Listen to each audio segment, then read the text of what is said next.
महाराष्ट्राचा आवाज आपल्या हक्काचा। उल्हासनगरमध्ये चक्क एका डीपी रोडवर 16 मजल्याची टोलेजंग इमारत उभारली जात असल्याची धक्कादायक बाब समोर आली आहे।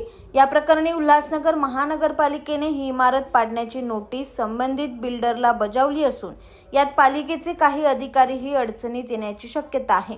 उल्हासनगरच्या कॅम्प क्रमांक 5 परिसरातील हिललाईन चौकात ही टोलेजंग इमारत उभारली जात असून तिच्या दोन्ही बाजूनी 36 मीटर आणि 24 मीटरचे 2 डीपी रस्ते जात आहेत। मात्र महापालिकेला इमारतीचा प्लॅन सादर करताना इमारतीच्या आर्किटेक्ट्सने हे रस्ते नकाशात न दाखवता रस्त्याच्या जागेवरही बांधकाम परवानगी मंजूर करून घेतली। ही बाब उघड होताच उल्हासनगर महापालिकेने संबंधित इमारत अनधिकृत ठरवून ती पाडण्याचे आदेश दिले आहे। दरम्यान या इमारतीत काही ग्राहकांनी फ्लॅट खरेदी केली असण्याची शक्यता असून त्यांचेही यामुळे नुकसान होणार आहे।